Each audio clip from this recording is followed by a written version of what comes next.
yang sudah memberikan waktu luangnya, dan juga buat ibu-ibu dan bapak yang lainnya yang memberikan waktu luangnya untuk kepada kami dalam presentasi kami dalam tugas calon guru penggerak angkatan 10 yang ditugaskan kepada kami, yaitu untuk memaparkan materi tentang budaya positif. Perkenalan singkat, kita sudah saling berkenalan karena tempat tugas kita sama, yaitu di SDN 117504. Adapun pemaparan tentang pengenalan budaya positif akan dipaparkan oleh teman kita, yaitu Ibu Eri Kartini Situmorang.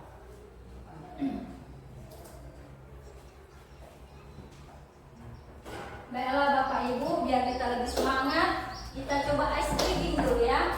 Nah, ice breakingnya kali ini adalah mencari perbedaan pada kedua gambar tersebut. Coba Bapak Ibu biar kita kan tadi bisa mengajar, jadi kita rilekskan dulu, kita cari dulu perbedaan pada gambar yang ada di slide. Yang tahu cuci tangan? Ya, yang mana Bu Fitri?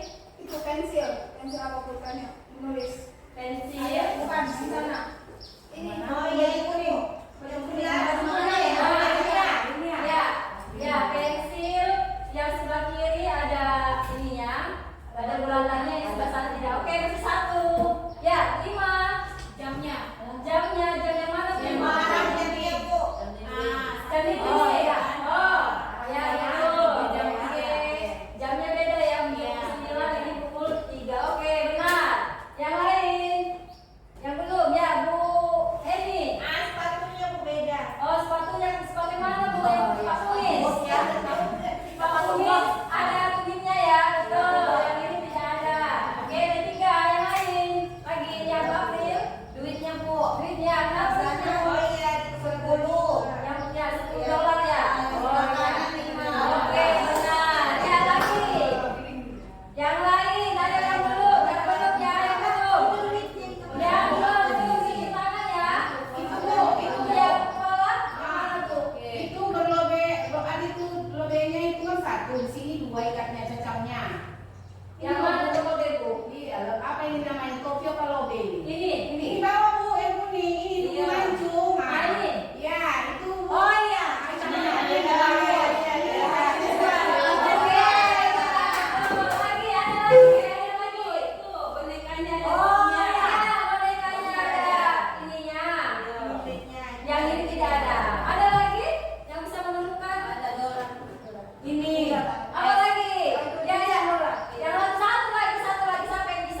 Mencari perbedaannya. Satu lagi. Yang Bu Elis. Itu yang di atas Bu, aku nih baca. Tang di atas, kenapa Iya. di atas? Di satu lagi ada BS biasa.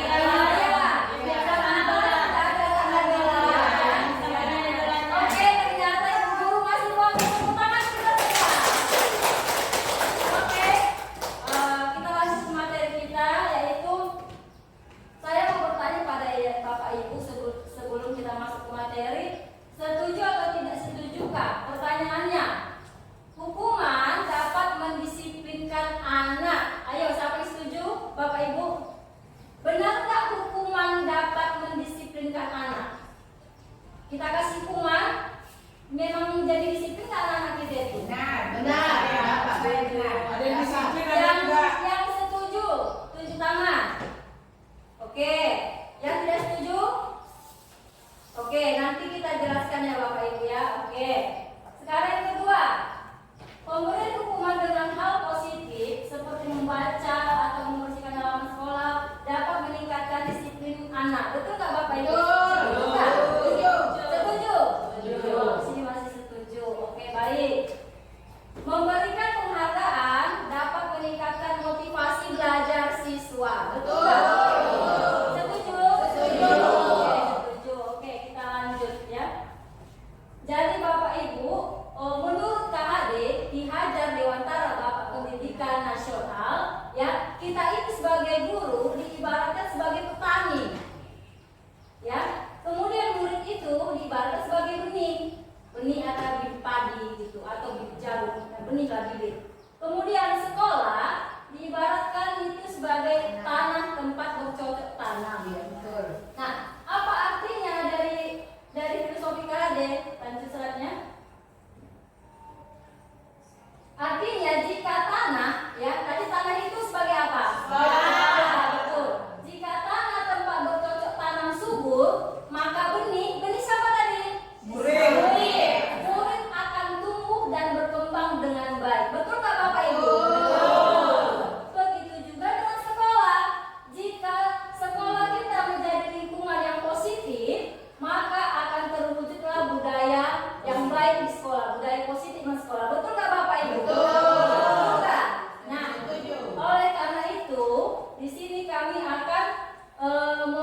kemudian saling belajar, saling bekerja sama, sehingga tercipta kebiasaan-kebiasaan baik. Nah, dari kebiasaan-kebiasaan baik akan tumbuhlah karakter-karakter yang baik dari warga sekolah, dan pada akhirnya karakter-karakter dari kebiasaan baik kita itu akan membentuk sekolah atau sebuah budaya yang positif. Ya, lanjut. Nah, jadi bagaimana kita sebagai guru menciptakan budaya positif di sekolah? Nah, ini akan kita dibahas oleh Bu Eva. Lanjut Bu Eva.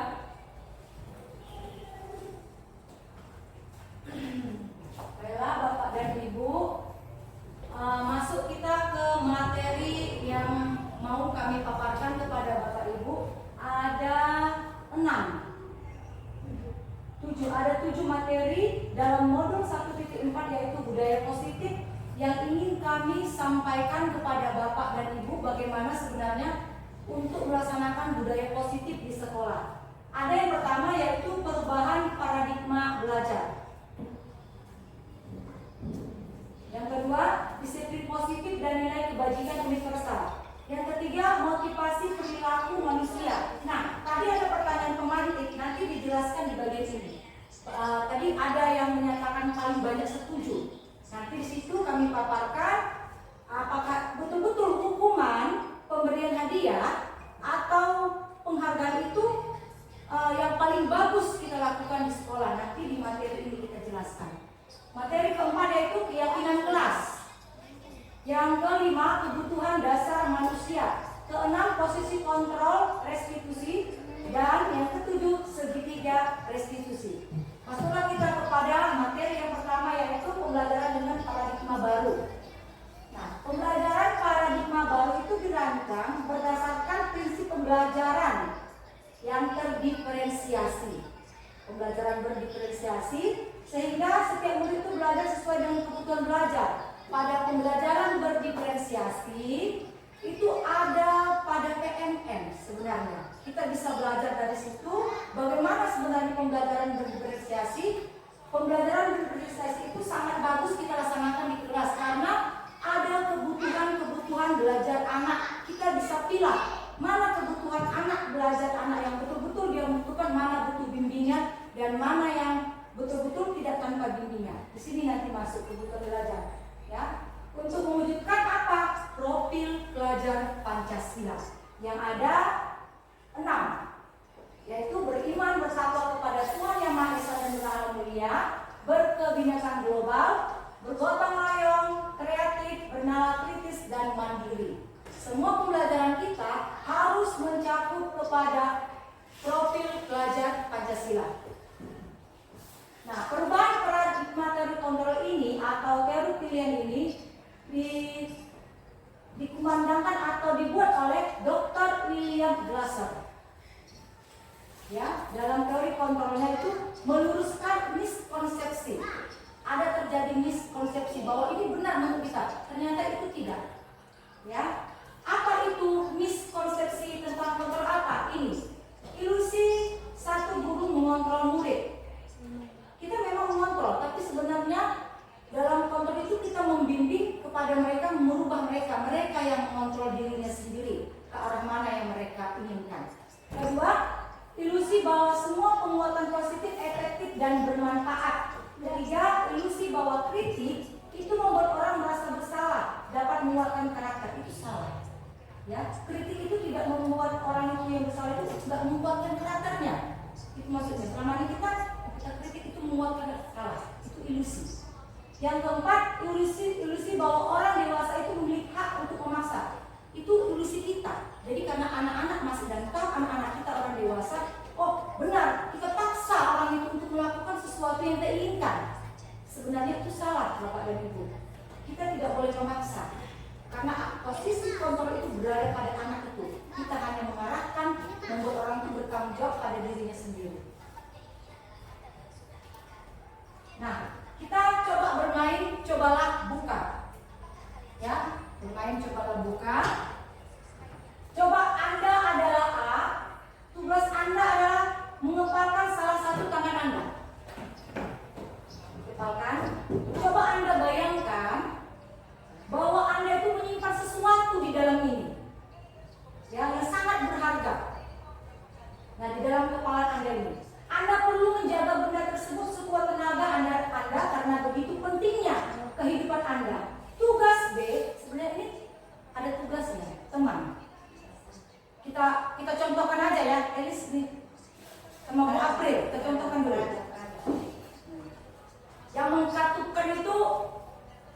Ibu Elis, karena mungkin buat tenaga tinggi.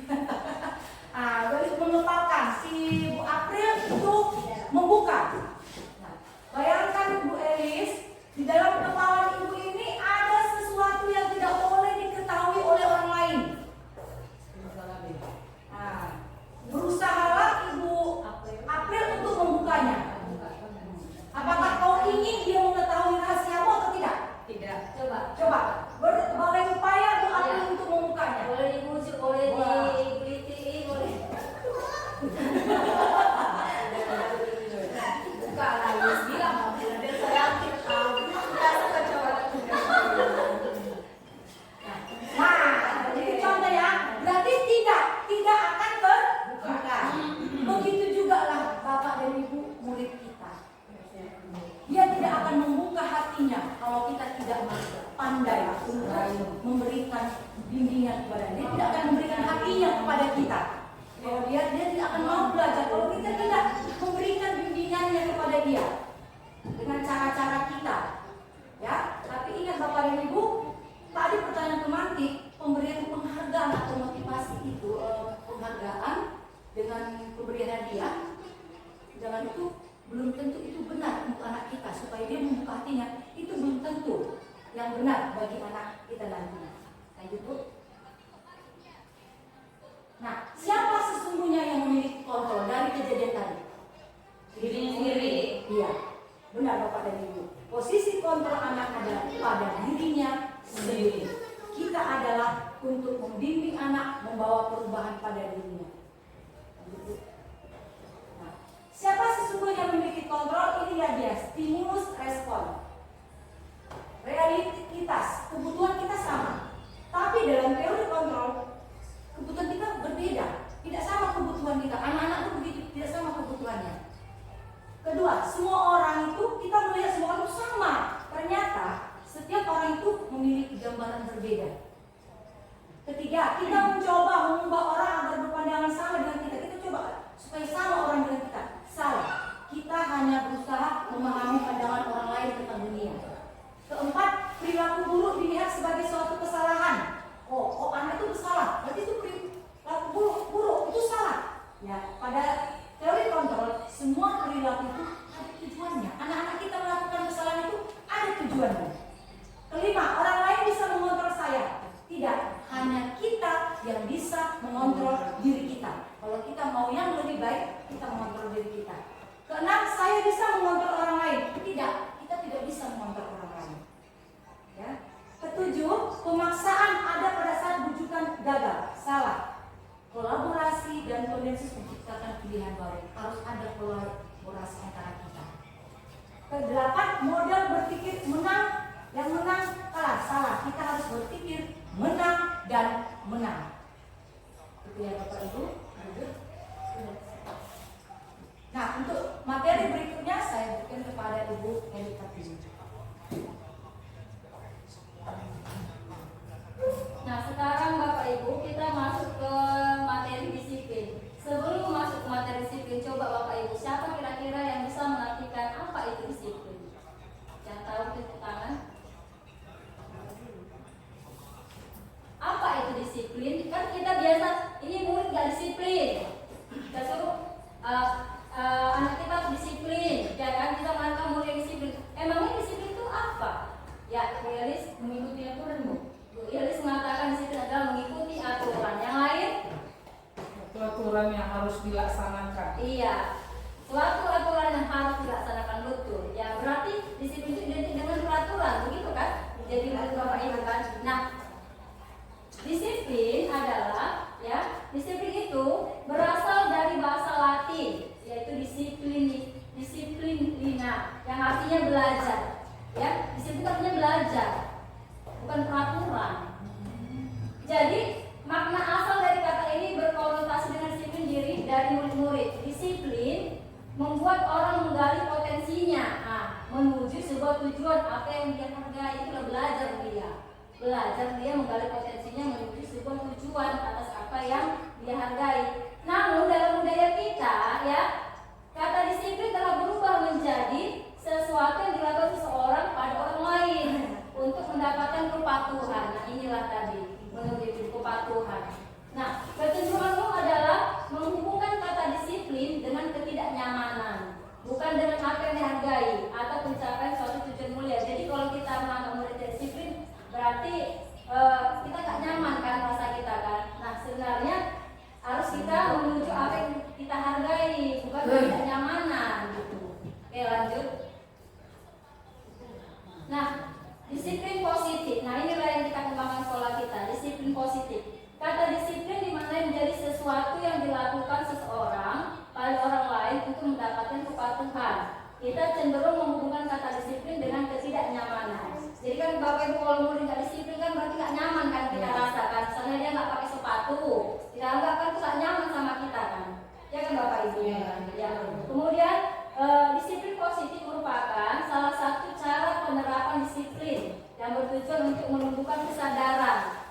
memberdayakan anak untuk melakukan sesuatu tanpa sogokan. Jadi anak-anak itu Bapak Ibu kalau kita mau disiplin jangan kita sogok. Udah, tidak boleh kita ancam maupun kita kasih hukuman. Ya, itulah tadi disiplin hukuman itu sebenarnya tidak membuat murid itu menjadi disiplin hukuman itu. Ya, karena apa? Dia terpaksa eksternal. Oke, nah jadi sebagai pendidik tujuan kita adalah menciptakan anak-anak yang memiliki disiplin diri sehingga mereka bisa berperilaku dengan mengacu pada nilai-nilai kebajikan universal dan memiliki motivasi intrinsik bukan yang ekstrinsik. Jadi kita harus tanamkan disiplin itu berasal dari dalamnya. Kalau tadi kita kasih sogokan, ya kan, kita kasih penghargaan itu berarti ekstrinsik, berasal dari luar, bukan dari dalamnya. Nah, sekarang tugas kita adalah bagaimana menumbuhkan disiplin positif yang intrinsik pada diri anak kita. Nah, nilai-nilai kebajikan universal itu apa? Nah, nilai-nilai kebajikan universal itu adalah sifat-sifat positif manusia yang memiliki tujuan mulia, seperti ini, profil pelajar Pancasila. Ya, 6 dimensi. Kita pasti menginginkan anak yang beriman dan bertakwa kepada Tuhan yang Maha Esa. Selain dia bersifat religius, pasti kita menginginkan dia berakhlak mulia. Nah, inilah harus kita tanamkan. Kemudian kita ingin pasti murid kita mandiri, bernalar kritis, berkebijakan global artinya menghargai keanekaragaman, keberagaman. Kemudian bergotong royong dan kreatif. Nah, inilah nilai-nilai kebajikan yang harus kita tanamkan yang terdapat di profil pelajar Pancasila. Oke, lanjut. Nah, untuk materi motivasi perilaku dilanjutkan oleh Bu Eva.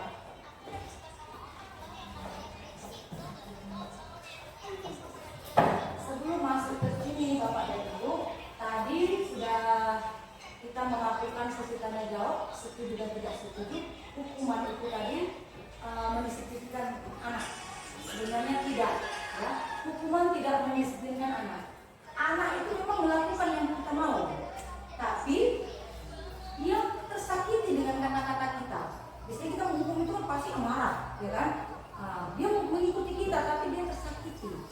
Nggak ada perubahan pada dia, nggak lahir dari dia perubahan itu. Dia mengikutkan kita saja. Penghargaan juga, penghargaan atau reward yang kita berikan kepada anak itu tidak membuat anak itu untuk melakukan disiplin juga. Ya, berarti tidak setuju.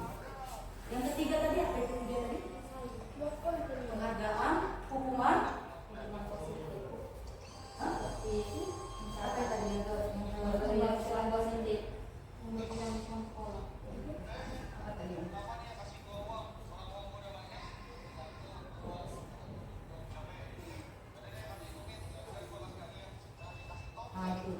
Nah, memberikan penghargaan, pemberian hukuman dengan hal positif seperti membaca atau membersihkan halaman sekolah itu tidak juga mendisiplinkan anak. Jadi kita tidak boleh lagi menggunakan hukuman, pemberian hukuman atau memberikan penghargaan supaya anak itu disiplin. Salah Bapak Ibu ya. Nanti ada penjelasannya tentang motivasi apa yang ada pada anak. Nanti kita akan memberikan motivasi. Nah, ini adalah motivasi perilaku manusia. Motivasi itu adalah dorongan yang timbul pada diri seseorang secara sadar. Berarti intrinsik, bukan dari ekstrinsik ya. Atau tidak sadar untuk melakukan suatu tindakan dengan tujuan tertentu.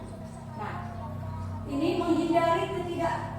harus kita hindari. Motivasi itu untuk menghindari ketidaknyamanan dan hukuman itu salah. Ya, motivasi itu untuk mendapatkan imbalan atau penghargaan dari orang lain itu salah. Kita motivasi juga untuk menghargai nilai-nilai kebajikan diri sendiri itu yang benar. Jadi ada nilai-nilai kebajikan pada diri kita sendiri, itu yang kita kembangkan. Nah, murid melakukan disiplin diri karena dia takut dihukum. Nah, itu karena untuk menghindari ketidaknyamanan dan hukuman, murid itu melakukan disiplin diri, berarti tidak dari dirinya. Tidak ada perubahan. Ini adalah motivasi ekstrinsik. Mendapatkan imbalan, berarti murid melakukan disiplin itu karena mendapatkan imbalan. Ini juga motivasi ekstrinsik. Nah, ini adalah motivasi intrinsik yang dalam dirinya sendiri. nilai-nilai kebajikan diri sendiri. Ya, murid itu dengan sadar melakukan disiplin untuk dirinya. Itulah motivasi instinktif. Ya, lanjut. Nah, ini adalah konsep disiplin dengan identitas beragam. Kita perhatikan bersama, hukuman itu kita memberikan hukuman supaya anak disiplin itu akan menyakiti, membuat anak tidak nyaman, murid takut. 4, jadi memaksa. 5, murid menyembunyikan kesalahannya, jadi dia sering berbohong karena dia takut dihukum. Kan hukum cuci WC, kutip sampah, jadi dia menyembunyikan kesalahannya. Nah, yang keenam, murid menjadi rendah diri, merasa minder, apalagi kita hukum di depan teman-temannya, dia merasa rendah diri. Nah, penghargaan juga itu tidak efektif. Ya. 2, merusak hubungan atau sifat iri. 3, mematikan kreativitas. 4, menghukum dengan sistem ranking. Itu salah ya Bapak Ibu. Kita berikan siapa yang benar, kita akan kasih hadiah, bonbon gitu, snack. Itu salah, tidak boleh. Ke waktu kurikulum 2013 kalau salah memang ini sangat dianjurkan. Ternyata sekarang kurikulum merdeka itu tidak dibenarkan. Jadi anak itu kalau mau mendapat penghargaan, dia hanya akan melakukan sesuatu kalau ada penghargaan yang kita berikan. Tapi kalau tidak ada satu hari ini kita berikan penghargaan, dia akan malas belajar. Jadi tidak ada motivasi instinktifnya dari dalam dirinya sendiri. Jadi dia melakukan sesuatu karena ada imbalan atau penghargaan. Gitu ya Bapak Ibu. Nah, konsep disiplin dengan identitas inilah dia sukses yang identitas sukses, konsekuensi dan restitusi. Hukuman, konsekuensi, restitusi itu adalah motivasi. Ini yang benar, konsekuensi dan restitusi. Tapi yang paling benar adalah restitusi. Konsekuensi, memang orang itu ada tindakan yang pada anak apabila melakukan kesalahan, tetapi konsekuensi itu kan dibuat oleh guru, tapi diketahui oleh murid. Ada konsekuensinya, baik kalau mereka melanggar, ada konsekuensinya mereka lakukan. Tapi tidak, yang paling bagus adalah restitusi. Lanjut. Nah, konsep disiplin melalui pendekatan restitusi, sebuah cara menanamkan disiplin positif pada murid. Pengertian restitusi. Restitusi itu adalah proses menciptakan kondisi bagi murid untuk memperbaiki kesalahan mereka, sehingga itu mereka bisa kembali kepada kelompok anak-anak itu. Jadi orang itu melakukan perbaikannya sendiri, ya, mempertanggungjawabkan kesalahannya dan memperbaiki dirinya. Itulah restitusi. Ciri-ciri restitusi, dia bukan menebus kesalahan, tetapi belajar dari kesalahan. Kedua, memperbaiki hubungan. Ketiga, tawaran. Kita menawarkan, mau nggak mereka memperbaiki perilakunya? Mungkin kita paksa, ya. Menuntun untuk melihat ke dalam diri.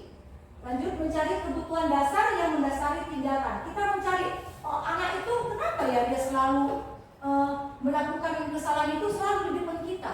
Ternyata apa kebutuhan dasarnya? Dia ingin disayang. Ada, mencari perhatian, itu ingin disayang. Berarti anak-anak melakukan kesalahan itu ada tujuannya, ada kebutuhannya yang belum terpenuhi. Gitu ya Bapak Ibu. Nah, perbedaan. Ini dia hukuman. Hukuman itu guru menghukum murid hormat bendera selama 15 menit. Guru marah dan murid menjadi takut. Konsekuensi, guru memberikan konsekuensi untuk mengerjakan tugasnya saat istirahat. Nah, apabila dia terlambat masuk. Nah, jadi pas dia istirahat, dia tidak kita benarkan dia istirahat, tetapi ada konsekuensi. Ketika dia tidak mengerjakan tugasnya, waktu istirahat kita berikan dia waktu. Begitu ya. Guru tegas dan murid menghormati peraturan. Inilah dia restitusi. Guru itu menanyakan, mengapa mereka melakukan perilaku itu sesuai nggak dengan keyakinan kelasnya? Dan kita bantu murid untuk menyelesaikan masalahnya. Guru terbuka dan murid menghormati dirinya dan orang lain. Nah, pada kesempatan ini kita akan membedakan hukuman dengan konsekuensi. Perhatikan kalimat yang ada pada kolom tindakan guru ini.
kelas. Nah, saya sudah membuat ya keyakinan kelas. Nah, kalau misalnya murid Bapak Ibu, kalau mereka melanggar peraturan atau tata tertib yang kita rasa itu adalah tata tertib atau peraturan, kalau kita tidak membuat keyakinan kelas, ya bagaimana kita bisa menjalankan restitusi tadi? Pasti kita memberikan hukuman, ya kan? Misalnya dia tidak mengerjakan PR, nah kita kasih hukuman, kan seperti itu, dengan menyuruh murid menyiram bunga di kantor atau membersihkan WC. Nah, sekarang tidak boleh lagi kita lakukan hukuman itu. Ya, kita harus menjalankan restitusi. Untuk menjalankan restitusi, kita harus merujuk kepada keyakinan kelas. Ya, keyakinan kelas itu seperti apa ya? Keyakinan kelas itu adalah, coba contoh keyakinan kelas berapa? Slide 30.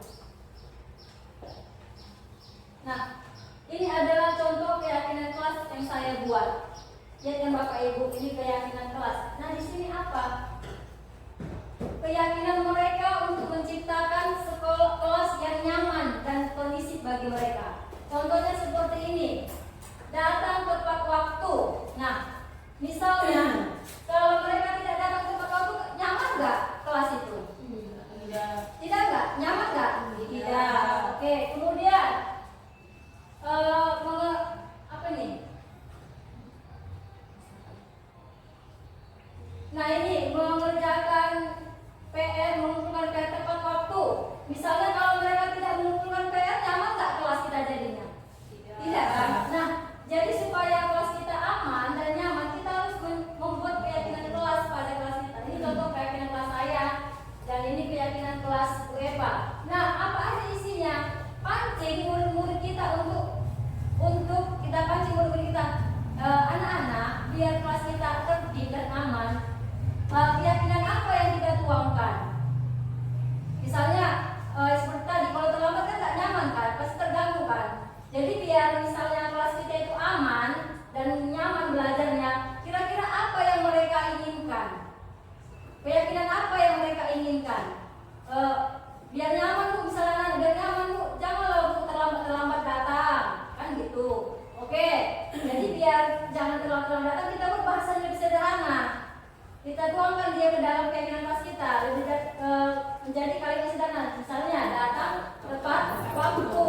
Nah, seperti itu. Nah, keyakinan kelas ini ya tidak mesti banyak Bapak Ibu. Kenapa? Ini aja pun dikerjakan mereka, dilakukan mereka sesuai dengan keyakinan mereka. Ini kelas sudah aman, tidak mesti banyak, ya sedikit aja. Nah, keyakinan kelas ini harus disepakati oleh bersama. Harus ditandatangani. Ini contohnya, ditandatangani, berarti sah. Jadi kalau ada mereka yang tidak menepati keyakinan kelas, barulah kita lakukan restitusi tadi. Ya Bapak Ibu ya, kita masuk ke atas. Di sini. Nah, keyakinan kelas itu untuk membuat keyakinan kelas, bahasanya itu lebih abstrak gitu. Kemudian berupa pernyataan universal, dibuat dalam bentuk positif, sedikit saja dibuat agar mudah diingat. Kemudian kita sesuaikan dengan kondisi kelas dan sekolah kita. Kemudian semua warga kelas harus dilibatkan. Kita tanya, kamu mau kelas yang bagaimana, Bu Maya? Misalnya kelas yang tidak mengejek nama teman, nama orang tua Bu, katanya kita tuangkan sini. Berarti menghargai teman, kan? Lebih sederhana kan? Misalnya kau Budi, kau mau kelas yang bagaimana kelas kita ini? Kelas yang bersih Bu. Mungkin kan dia pengen kita tuangkan ke dalam keyakinan melaksanakan piket sesuai dengan jadwal kan? Jadi bersih, ya kan? Nah seperti itulah Bu. Jadi sampai sini udah paham Bapak Ibu bagaimana cara membuat keyakinan kelas? Kita tanya murid kita itu, kamu mau kelas yang bagaimana? Misal Bu Rongga, saya Bu maunya kelas yang saling bekerja sama, ya kan? Yang nggak sendiri-sendiri aja melakukan piket, buat di situ. Oh berarti kita sederhanakan bahasanya, kerjasama atau berkolaborasi dengan teman. Nah seperti itu aja bahasanya, ya. Udah menurut sampai sini Bapak Ibu. Jadi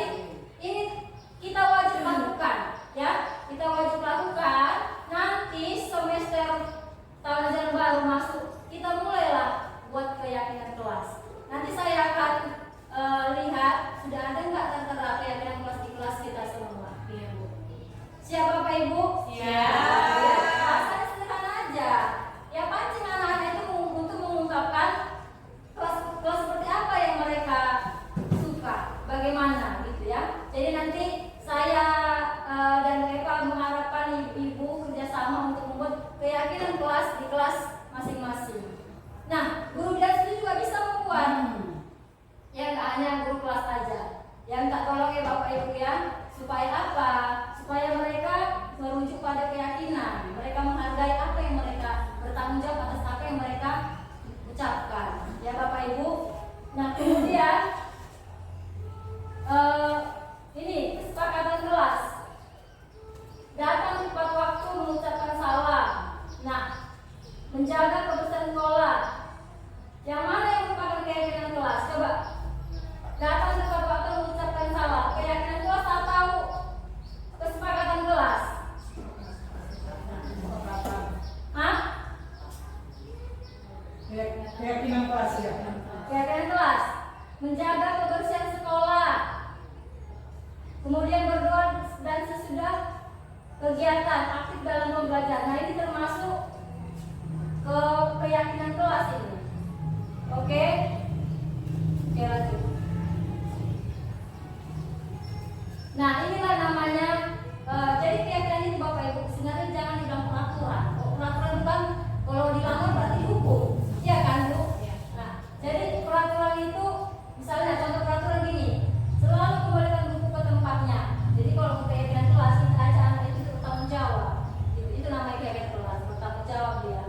Ini kan langsung kalau nggak dikembalikan bukunya pasti terhukum kan.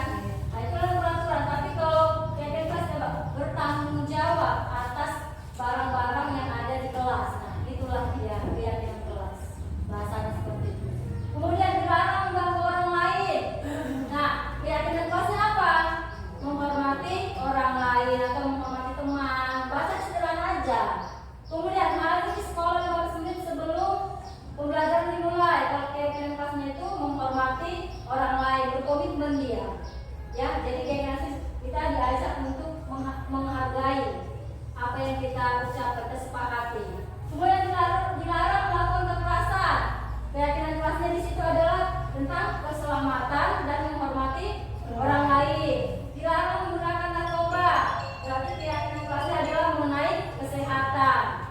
Kemudian jangan berlari di kelas atau koridor. Berarti keyakinan kelas adalah membuat kelas itu menjadi aman. Ya Bapak Ibu. Nah, saya ulangi, nah seperti inilah dia. Nanti ini contoh keyakinan kelas kami ya Bapak Ibu ya. Ini punya Bu Eva. Silakan kita berkreativitas ya. Berkreativitas membuat keyakinan kelas kita masing-masing. Dan harus ingat harus ditandatangani oleh semua siswa dan diketahui oleh wali kelas. Ya Bapak Ibu ya. Jadi bukan kita sendiri yang membuat, semua anak terlibat. Oke lanjut. Oke. Nah untuk materi selanjutnya dilanjutkan oleh Ibu Eva. Masuk kita ke materi kebutuhan dasar manusia atau kebutuhan dasar anak-anak kita dalam melakukan suatu perilaku di sekolah kita. Yang pertama itu kebutuhan dasar manusia itu bertahan hidup. Contohnya itu kita butuh makan, butuh minum, itu bertahan hidup. Kasih sayang dan rasa diterima ini yang paling sering kita jumpai pada anak-anak didik kita. Ya, kasih sayang dan rasa diterima. Ketiga, penguasaan. Keempat, kebebasan. Ya, penguasaan itu dia mengendalikan. Kebebasan dia itu ingin dia melakukan kita belajar, tapi dia bermain-main, dia ingin bebas, tidak mau. Berarti kan ada kebutuhan yang dia ingin tunjukkan. Kesenangan. Ada anak-anak contoh di kelas 1 ya Bapak Ibu ya, kelas 1 kelas 2 kita belajar serius, tiba-tiba dia bermain, dia senang. Nah, kita tanya apa kebutuhannya.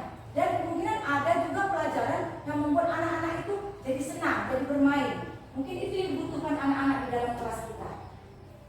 Lanjut, masuk kita materi yang berikutnya itu 5 posisi kontrol restitusi. Inilah Bapak dan Ibu posisi kita yang harus kita lihat posisi di manakah kita pada saat ini di sekolah kita. Yang pertama itu penghukum. Yang kedua, pembuat rasa bersalah. Ketiga, teman. Keempat, pemantau. Ketiga, manajer. Balik ke diri saya sendiri. Kalau saya pantau 5 posisi kontrol ini, saya selalu pada posisi penghukum. Ya kan? Balik ke diri dan sadari diri sendiri ya kan Bapak Ibu. Nah, saya memang dulu penghukum dan pembuat rasa bersalah. Pembuat rasa bersalah ini kita membuat kata-katanya. Kalau penghukum itu kata-kata yang keras, menghardik, ya kan? Atau mata kita melotot, ya kan? Melotot itu penghukum.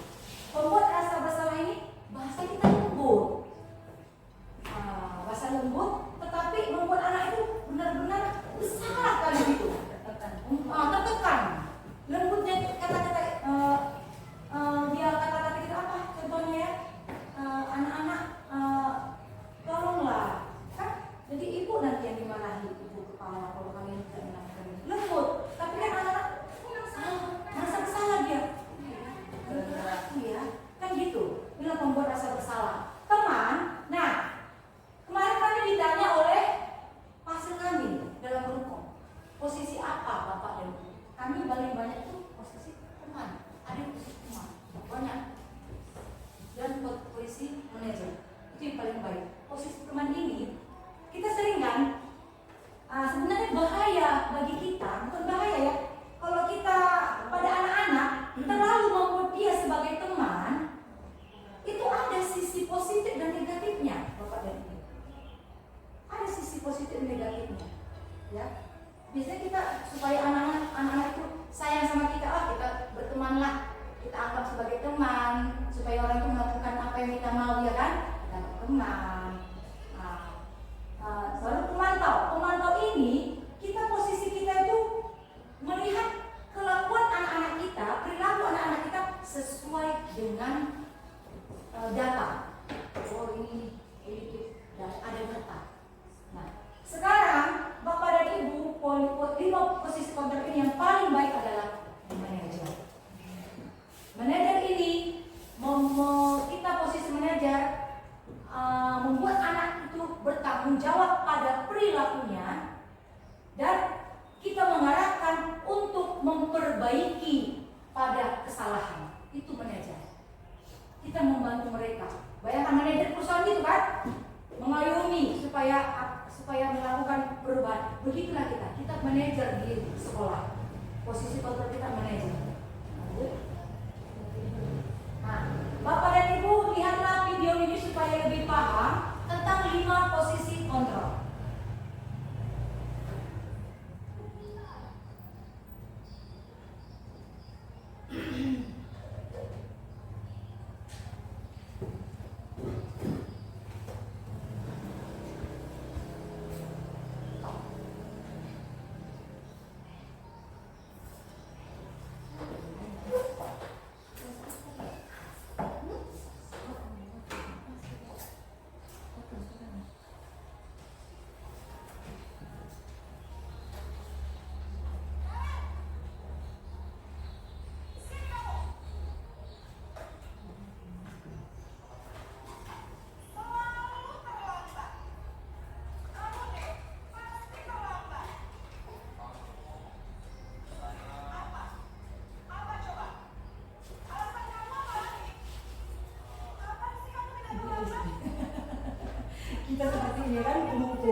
ya Bu, maaf sekali. Posisi membuat rasa bersalah, berbicara dengan nada tenang.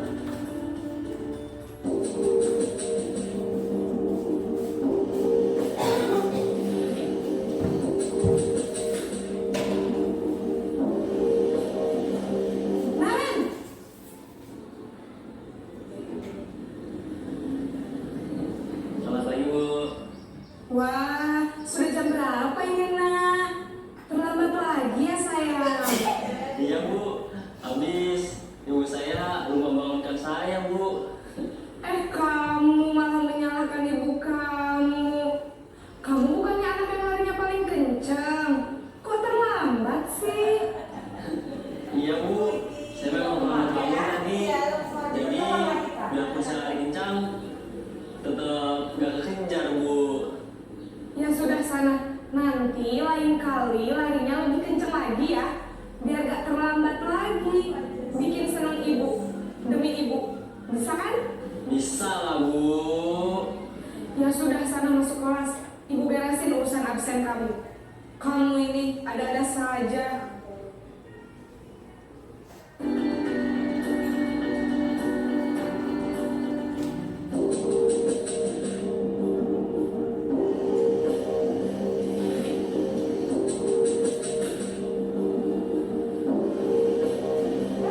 Naren!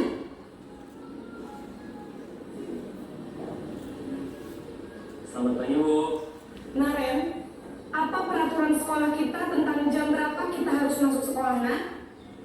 Kita harus di sekolah jam 7 Bu. Iya betul, sekarang sudah jam 7.20. Naren sudah tahu konsekuensinya jika terlambat hadir.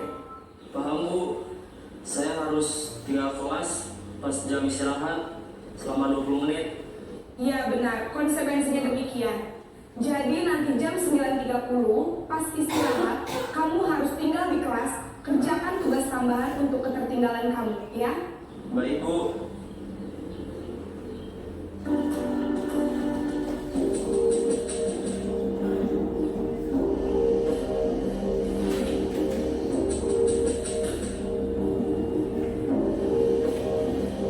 Naren!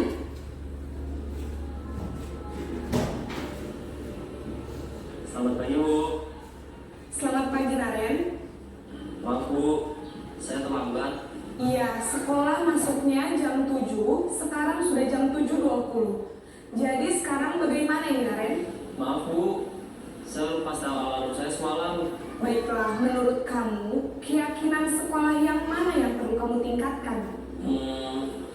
Menghargai diri sendiri dan orang lain mungkin ya Bu. Setuju. Jadi, apakah Naren meyakini prinsip saling menghormati tersebut? Iya Bu, saya meyakininya. Apakah Naren bersedia memperbaiki masalah keterlambatan ini? Bersedia Bu. Bagaimana kamu akan perbaiki masalah keterlambatan ini? Saya akan coba untuk tidak lupa menyetel alarm saya Bu. Baik, kalau Naren lupa menyetel alarm di rumah, ada orang yang kira-kira bisa bantu mengingatkan tidak? Ada Bu, kakak saya, Kak Emma. Ada lagi selain Kak Emma? Selain Kak Emma, ada ibu saya. Baik, jadi yang mengingatkan Naren adalah Kak Emma dan ibu kamu ya? Kira-kira akan mulai setel alarm kapan nih Naren? Setelah pulang sekolah, akan segera saya lakukan. Baik, jadi Naren akan setel alarm untuk bangun besok pagi dan akan diingatkan oleh kakak dan ibunda Naren ya. Ada lagi yang mungkin perlu dilakukan Naren agar tidak terlambat bangun lagi? Tidak ada Bu. Baik Naren, terima kasih untuk kerjasama kamu. Sekarang kamu perlu kembali ke kelas untuk belajar. Baik Bu, terima kasih. Baiklah Bapak dan Ibu, kita sudah menonton tentang posisi kontrol manajer. Makanya kita di kelas harus membuat keyakinan kelas dulu. Dari keyakinan kelas, posisi manajer itu akan membantu anak-anak untuk mengingatkan keyakinan kelasnya. Ya, ya? Tidak juga, salah itu nggak tidak benar. Nah, dari posisi manajer ini masuk ke segi garis oleh Ibu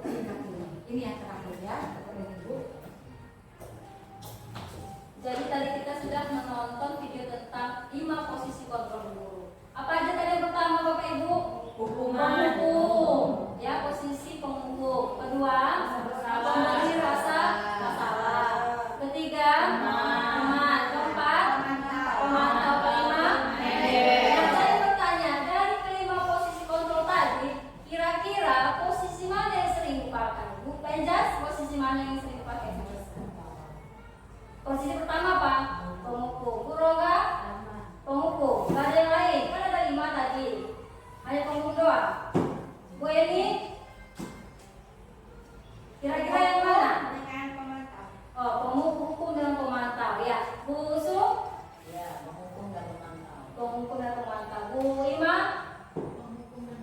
Ya, penghukum dan pemantau. Jadi kalau saya itu biasanya teman.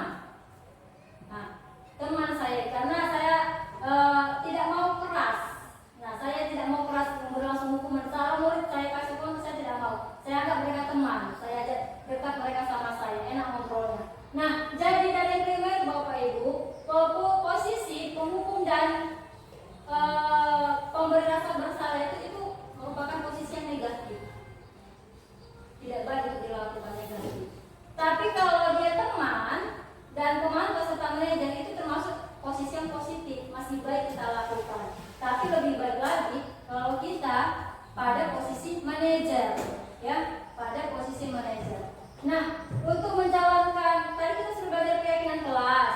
Nah, jika keyakinan kelas itu tidak dilaksanakan murid, ya, maka kita harus sebisa mungkin menjadi posisi manajer tadi, ya, tidak menghukum, tidak merasa bersalah nanti. Kamu ya udah orang tua susah, malas lagi kau belajar, apa yang mau kasih orang? Itulah aku merasa bersalah. Nah, itu tidak bagus ya Bapak Ibu. Itulah makanya itu posisi negatif, tidak bagus. Sampai ke situ, jadi dia langsung masuk ke hatinya. Kan anak-anak kan jadi gak nyaman kan kalau dengar udah orang tua capek kerjaannya gini-gini, oh malas belajar, malas sekolah. Itu gak baik ya Bapak Ibu ya. Sebisanya mungkin kita lakukan posisi manajer, tapi posisi teman, pemantau dan manajer itu termasuk masih positif ya. Kita belajar lah untuk posisi manajer ya Bapak Ibu ya, pelan-pelan kita belajar menjadi posisi manajer. Nah, jadi kalau misalnya tadi murid ada tidak menjalankan keyakinan kelas, kita lakukan segitiga restitusi. Apa itu segitiga restitusi? Yang pertama menstabilkan identitas, ya. Kedua validasi dengan salah. Ketiga kita tanya keyakinan kelas. Maksudnya menstabilkan identitas adalah kita tanya-tanya dulu Bapak Ibu. Misalnya dia terlambat ke sekolah ya kan. Misalnya si Aurel kadang terlambat ke sekolah. Jadi kita bilang, kenapa kamu terlambat Aurel? Saya terlambat bangun Bu. Oh kayak gitu. Jam berapa rupanya kamu? Jangan langsung tamanakan. Marahin dia Bu. Kita stabilkan dulu. Ya kan? Kenapa rupanya kamu terlambat? Dikasih tahu yang saya tidur kemalaman. Oh, ibu juga pernah kayak gitu. Kita stabilkan dulu Bu. Jangan langsung kita tuduh dia, kita kasih hukuman ya. Kemudian validasi tindakan yang salah. Baru kita tanya, kenapa kamu terlambat tadi ya kan? Benar nggak yang kamu lakukan itu Aurel? Misalnya kita tanya kayak gitu. Kita kasih dia tanya jawab Bu. Benar nggak yang kamu lakukan? Enggak Bu. Pasti kan tanya enggak. Jadi bagaimana seharusnya supaya kamu tidak terlambat? Nah seperti itu ya kan. Barulah masuklah kita menanyakan keyakinan. Kita bilang dari kamu tadi terlambat datang ke sekolah, kira-kira sesuai nggak dengan keyakinan kelas yang kita buat? Ya kan Bapak Ibu, kamu tadi terlambat ke sekolah, kira-kira sesuai nggak dengan keyakinan kelas? Pasti jawab kalau kita berkeyakinan ya Bapak Ibu ya, makanya kita sarankan nanti kita berkeyakinan. Enggak Bu, keyakinan mana yang kamu langgar? Saya tidak datang tepat waktu. Nah itu. Nah, dapat jawaban dari dia kita bilang lah, jadi bagaimana biar kamu datang tepat waktu? Tanya. Jadi restitusi ini Ibu, menanya keyakinan ini setelah kita tanya dia tidak menepati keyakinan kelas, kita tanya. Jadi biar kamu terlambat, apa yang harus kau lakukan? Jangan dari kita. Biar murid itu, saya tidak akan apa Bu, saya tidak akan tidur lagi lama. Kita tanya, jadi kalau kayak gitu, nah mereka lah yang mencari solusinya Bu. Itulah dia yang di posisi manajer ini tadi. Mereka yang mencari solusi, jangan kita. Ya situ, biarkan mereka yang mencari solusinya. Dan mereka, karena kalau dari mereka jawabannya, kan mereka akan bertanggung jawab atas apa yang melakukannya. Jangan dari kita. Biarkan dia sendiri yang membuka hatinya bagaimana caranya supaya tidak melanggar keyakinan kelasnya. Seperti itu.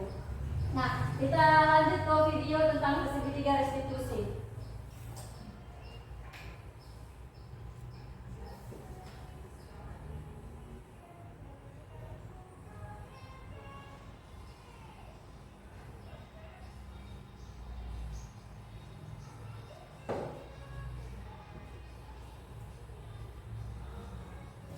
Nah, kita tonton penerapan segitiga restitusi. Restitusi dan bagaimana penerapan segitiga restitusi. Salam dan bahagia Ibu dan Bapak guru hebat. Pada video kali ini kita akan membahas tentang salah satu program disiplin.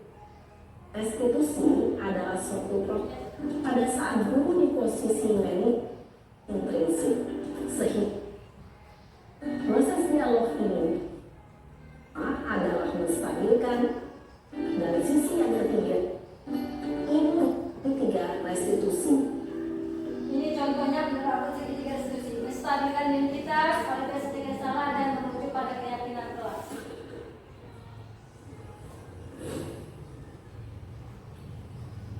Siang Sarah. Siang Pak. Sudah lama nggak ketemu Sarah? Kenapa hari ini ada di sini? Kesel Pak, kesel banget. Masa aku dikatain tukang fitnah Pak? Ya aku marah lah. Aku balik ngatain mereka di depan kelas. Kesel banget. Oh begitu. Ya pasti kamu marah dan kesal. Bapak juga Nah, inilah akan marah apabila ada yang menurut Bapak seperti itu. Kemudian pada saat itu kamu mau melakukan apa? Ya saya langsung ngatain mereka lah Pak. Kesel banget. Saya bentak-bentak dia di depan teman-teman lain. Oh begitu. Pasti kamu melakukan seperti itu karena suatu alasan tertentu kan? Iyalah, masa saya diam saja Pak? Ya saya bela diri lah. Masa saya dituduh tukang fitnah? Ya wajar lah. Mempertahankan harga diri itu sesuatu yang penting buat kamu. Untung kamu tidak bertindak lebih gegabah lagi. Hanya membentak-bentak. Iya Pak. Untung saya masih bersabar dan hanya membentak saja. Sudah gemes padahal. Saya pasti bela diri lah. Ya pasti ya. Tapi kamu memilih untuk tetap bertahan dan bersabar. Kamu memilih untuk tidak berbuat lebih parah lagi bukan? Nah, ini dia masih validasi dengan salah. Sekarang coba kita lihat lagi. Nah, masuklah Tindakan dari kamu kelas. yang bentak-bentak Eka di kelas. Tindakan kamu itu kira-kira sesuai dengan keyakinan kelas atau prinsip kamu tidak? Enggak lah Pak. Capek Pak jadi pemarah.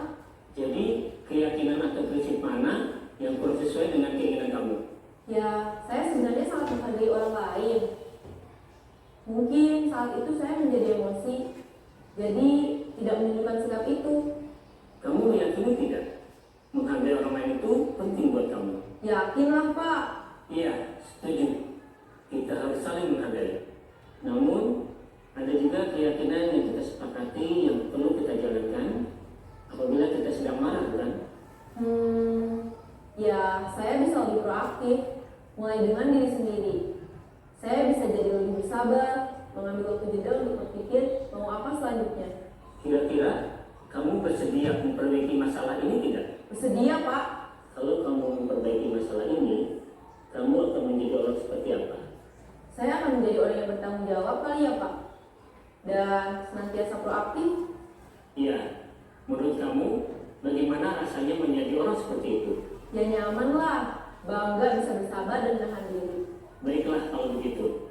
Yuk kita pikirkan bagaimana memperbaiki masalah ini. Nah, inilah Bapak Ibu. Tadi kita sudah nonton video. Kan solusinya dari siapa? Dari guru atau dari murid? Nah, inilah dia penerapan segitiga restitusi. Nah, ini telah harus kita misalnya siswa kita ada melakukan apa? Misalnya disiplin. Nah, jangan kita Bapak Ibu langsung hukum. Bapak Ibu jangan jadi penghukum atau pemberasa masalah sampai menyangkut keadaan ekonomi keluarganya. Nah, itu tidak baik. Nah, jadi dalam penerapan program disiplin positif menurutnya kita harus memiliki standar kepribadian, profesional dan sosial yang baik, di mana guru mampu berefleksi pada posisi kontrolnya saat ini. Nah, posisi kontrol kita saat ini kita pelan-pelan kita rubah menjadi posisi manajer. Ya, posisi manajer itu menuntun murid ya menjadi insan yang mandiri, merdeka dan bertanggung jawab. Itulah standar nasional pendidikan kita. Terima kasih Bapak Ibu. Terima kasih atas waktu dan kehadirannya ke sini.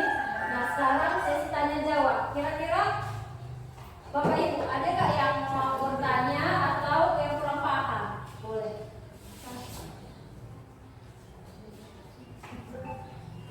Kira-kira Bapak Ibu yang materi kita sudah sampaikan, kira-kira ada nggak yang kurang paham atau yang mau ditanyakan? Silakan Bapak Ibu.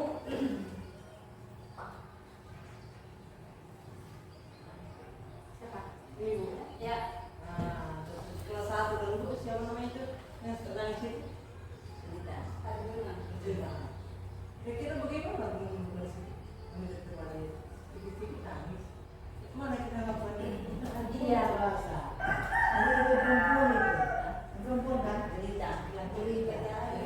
Lagi kecinta. Iya. Jadi Bapak Ibu kalau kelas 1 silakan memang pelan-pelan memang Bapak Ibu karena bahasa kita pun belum semua bisa dicerna dia. Jadi kita yang pelan-pelan, bahasa kita harus lebih sederhana, ya kan Bapak Ibu. Ya seperti bahasa ibu lah, biar anak itu dekat sama kita. Jangan yang langsung marah, langsung membuat tindakan mereka itu salah, ya pelan-pelan lah karena masih kelas 1 ya Bapak Ibu ya. Pelan-pelan kita ngomong lebih sederhana lagi bahasa kita biar dicerna. Yang lain? Ya, silakan Bu Maya. Tadi kan Ibu Eva Sanubak ini ada memaparkan tentang 5 posisi kontrol restitusi kan, seperti ada pengukur, pembuat rasa, teman, pemantau dan manajer. Orang itu kan lebih memilih seperti teman kan? Saya posisi teman. Posisi teman ya. Jadi Bu, apakah ada dampak negatif pada posisi teman dalam kontrol restitusi tadi itu? Ya, silakan Bu Eva. Baiklah, saya akan menjawab. Memang dalam posisi teman ada sisi negatif dan positifnya. Kalau positifnya, kalau teman ini kan betul-betul dia percaya kepada kita, percaya apa yang kita katakan dia akan lakukan, karena dia menganggap kita temannya. Ya, dia akan lakukan. Tapi dibalik itu ada negatifnya. Kita tidak selamanya berada di sekolah, tidak selamanya berada di kelas. Suatu saat kita pasti ada berhalangan, ya, berhalangan kita ada sakit, kita izin begitu. Jadi ada guru lain menggantikan posisi kita di kelas. Nah, karena posisi teman ini dia lebih percaya pada kita, lebih mau mengikutkan kata kita. Jadi ketika ada guru lain masuk, dia itu tidak akan percaya, dia tidak akan mengikutkan. Begitu. Itu sisi negatifnya. Dia tidak akan mengikutkan apa kata guru itu karena dia menganggap ibu itu yang bagus sama aku, itu kok yang bisa menjadi kawan kan gitu kan. Kalau murid ini kalau sudah kita akrab dia anggap kita itu temannya, jadi kita saja yang dipercayainya. Jadi ada guru lain dia tidak akan percaya begitu. Itulah posisi teman, memang bagus tapi ada juga sisi negatifnya. Dari Bapak ya. Oke, terima kasih. Jadi saat kapankah bisa posisi kita sebagai teman pada saat kita posisi sebagai guru, supaya mereka juga bisa menghargai. Nah, sekarang Bu Ibu, yang posisi kita itu kita gantilah menjadi posisi manajer. Itulah posisi yang harus kita jalankan. Tidak lagi posisi penghukum, pembuat rasa bersalah. Ya, pelan-pelan kita gantilah posisi kita menjadi manajer. Karena itulah posisi yang paling baik untuk menerapkan disiplin positif pada siswa. Posisi manajer. Karena kan tadi kayak dibilang posisi teman masih ada negatifnya. Walaupun dia termasuk positif, tapi masih ada negatifnya. Nah, kalau manajer memang itulah yang dianjurkan oleh pendidikan kita sekarang. Posisi kontrol manajer. Oke, Bapak Ibu ada lagi? Bu, ya. Tadi kan Bu di Merdeka Belajar nggak boleh punishment sama reward, hadiah sama hukuman. Jadi konten itu masuk ke dalam reward atau enggak? Sebenarnya itu tidak dalam reward penilaian. Penilaian. Kita kan harus memberikan penilaian, itu kan hak anak. Hak anak. Ya, Bukan penghargaan kita terhadap anak itu. Tidak konten anak itu 100 dia merasa berharga.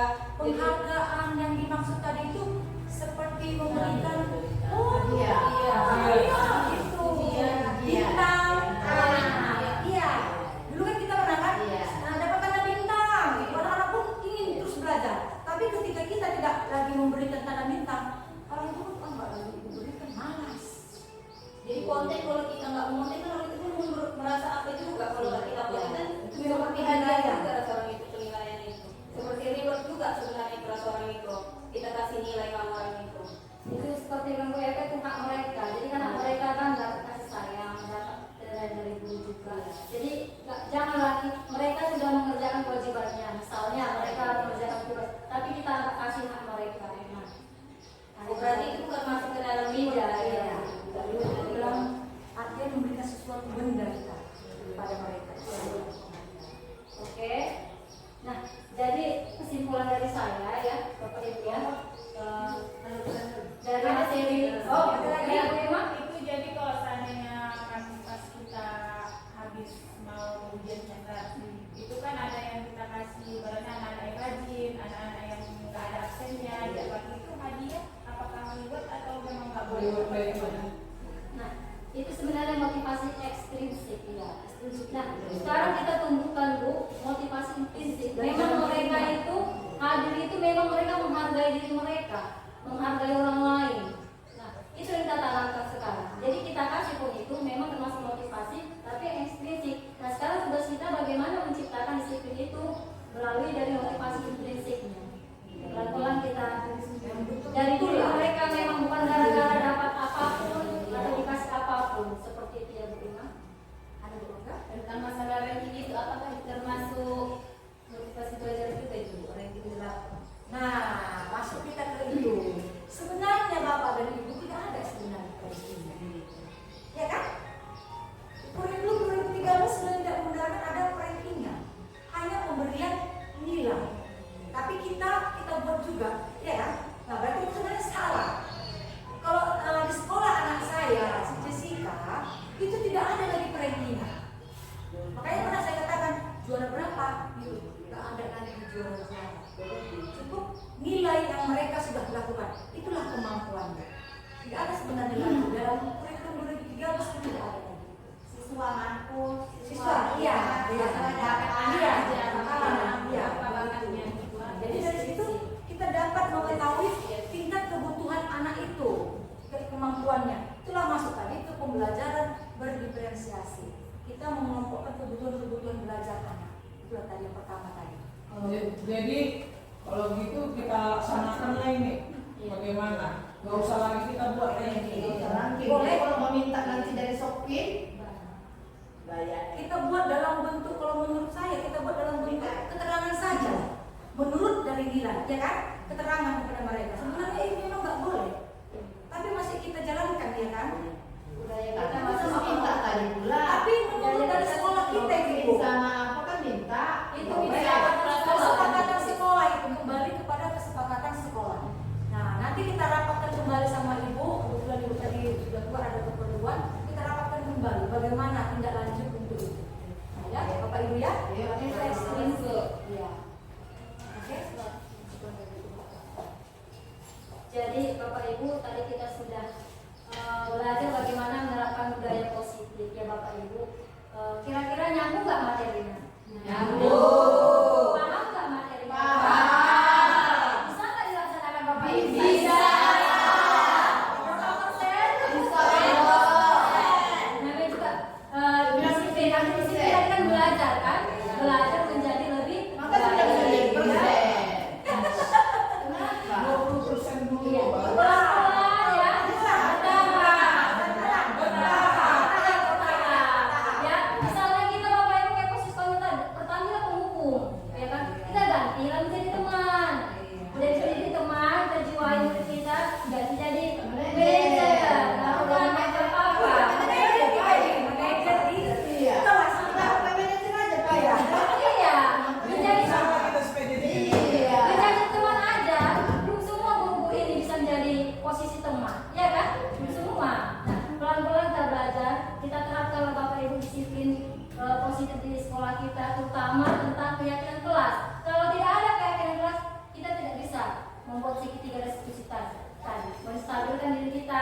memvalidasi tindakan salah, dan menanyakan keyakinan.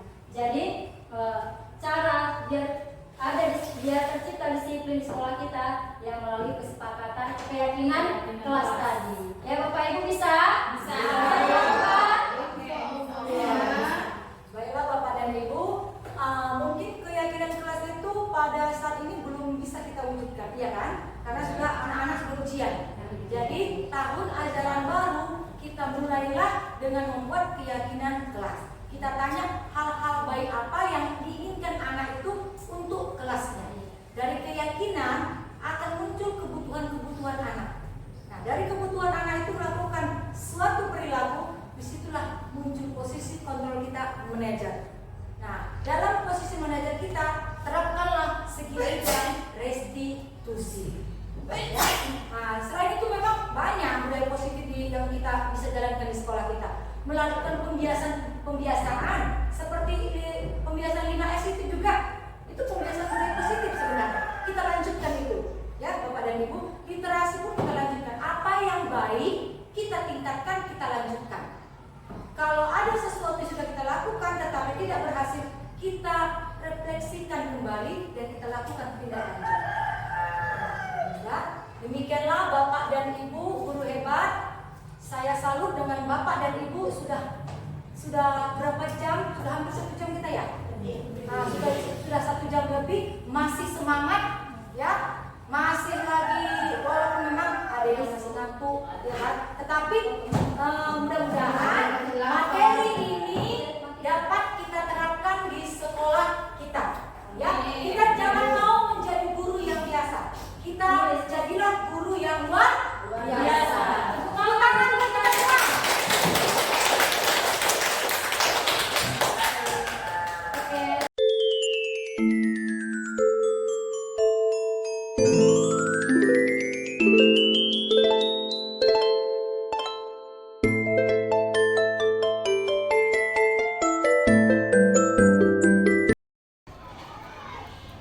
Assalamualaikum warahmatullahi wabarakatuh.